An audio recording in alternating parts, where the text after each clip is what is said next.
Ayun, magandang araw sa ating lahat mga kaibigan. Muling nagbabalik ang inyong lingkod, Ronde TV mo. Tuloy tayo kagad sa ating topic mga kababayan. Malapit na nga ba itong malutas, itong pagkawala ni Catherine Camilon mga kababayan na isang beauty queen? Yun ang ano mga kababayan, ayon sa Philippine National Police, hinihintay na lang nila ang resulta sa ginagawa nga na DNA test sa mga ebidensya na nakita doon sa loob ng sasakyan, katulad ng mga hibla ng buhok, patak ng dugo. Kung talagang kay Catherine Camilon mga kababayan yung nakikita doon sa loob ng sasakyan mga kababayan. Sana nga lumabas na itong resulta, at kung halimbawa man mga kababayan na magpositive itong mga ebidensya na ito, itong hibla ng buhok, itong patak ng dugo, sa tingin ko mga kababayan, itong si Catherine Camilon ay wala na talaga. Pasensya na sa sasabihin natin na baka sakaling talagang patay na itong si Catherine Camilon dahil nga may mga bakas ng dugo, may hibla ng buhok.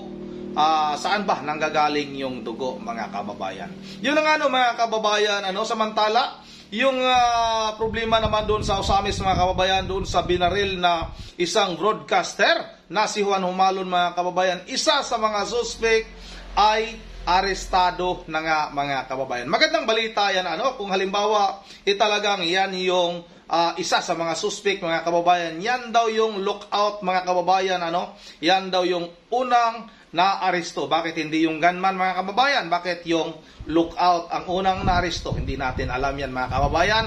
Ang PNP ang mas nakakalam sa kanilang ginagawang mga pag-aaresto mga kababayan. Yan ang wag na natin patagalin, sabay-sabay na natin itong panoorin. Hinihintay na lang ng Philippine National Police ang resulta ng DNA test na isinasagawa sa mga specimen na nakuha ng Criminal Investigation and Detection Group sa SUV na pinagsakyan umano sa nawawalang teacher at beauty queen na si Catherine Camilon. Natagpuan ng abandonadong sasakyan sa Bypass Road sa Barangay Dubuklay sa Batangas City. Nakuha dito ang ilang hibla ng buhok, fingerprints at mga bahid ng dugo. Nauna rito, kinasuhan na ng kidnapping at serious illegal detention ang 4 na suspect, kabilang si Police Major Alan De Castro na itinuturong katagpuan ni Camilon bago siya nawala. Maganda po yung ating mga development po dyan, and hopefully by next week po ay inaasahan po nating lalabas yung resulta po ng DNA testing na sinagawa po ng forensic. Nahuli na ang isa sa mga gunman na sangkot sa pagpatay sa radio broadcaster na si Juan Humalon o DJ Johnny Walker. 2 linggo na ang nakakaraan.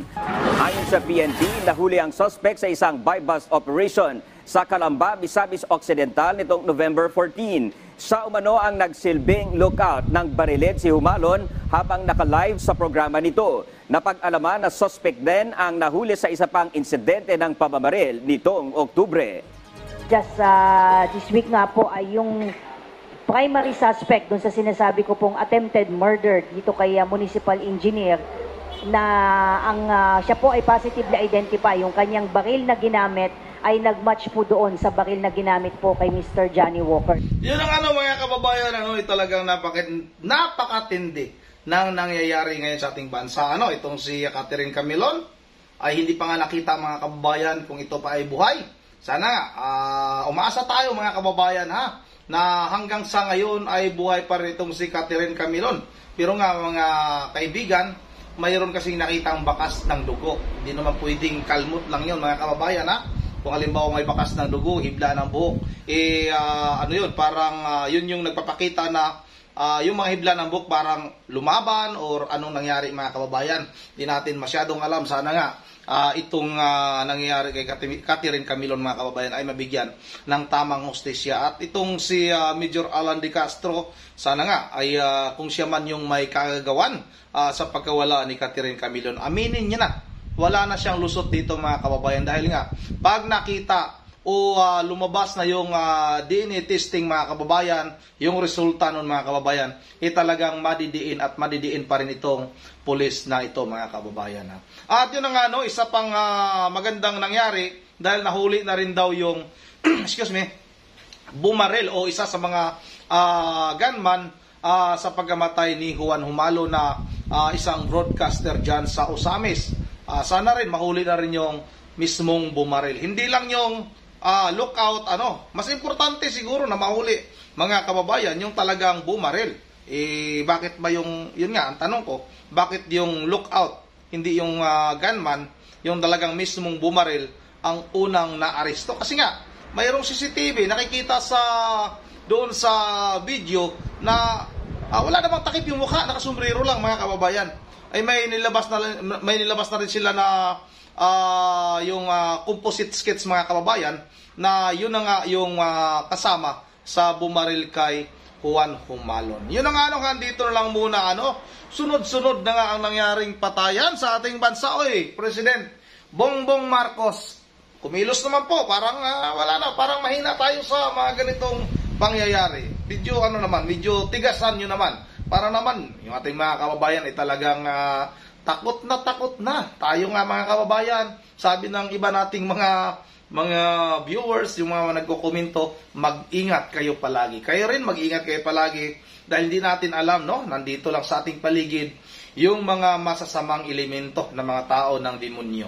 Yun ang dito lang muna, bago tayo magtatapos ay mag-shoutout muna tayo. Shoutout tayo dito tayo sa may bandang baba. Shoutout kay Regresio Bactasa, Police Major De Castro Madali. Siya sa uwag. Dapat sir, yun ang Shoutout rin kay Liti Opilincia. Shoutout kay Maning Bisonyiga, Nina Pangan, Jennifer Pahaynado, kay Napoleon Espinola, kay Ralph Rizardo, kay Estepania Fariñas, kay Sis Victoria Uno, at kay shoutout rin kay Sis, tapos na, kay Livin Payas, kay Diusin ni Yamada, Robert Tawadan, idol, shoutout kay Member Jibber Religious na Pulilan, Bulacan, Ma'am Joyce ng Japan, Jojo Dios Jr., shoutout Corazon Bonsi, shoutout Bibian Alan, kay Amando Cabrera, Dang TV Vlog sa Lods, shoutout sa iyo dyan Lods, shoutout kay Bimboy Enriquez, kay Lodi Bina Vinculado, Robert Tawadan, idol, shoutout Juwines Cantiga, kay Robert Mabaling, kay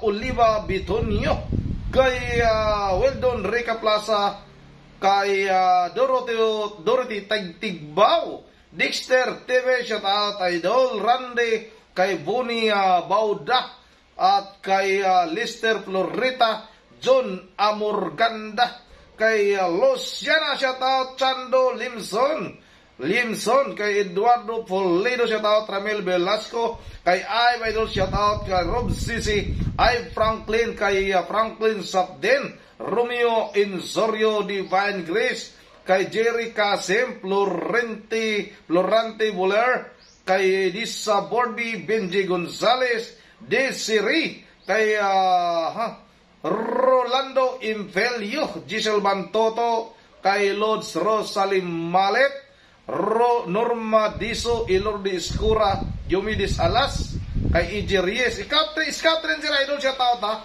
Lester Barbas, ay Lorna Rivas, at kay Weldon Rica Plaza, Rupino Arano, Wilma Cadosale. Yun ang hanggang dito na lang muna. At once again, this is Ronnie TV mo. Ingat ang lahat. God bless bawat isa sa atin.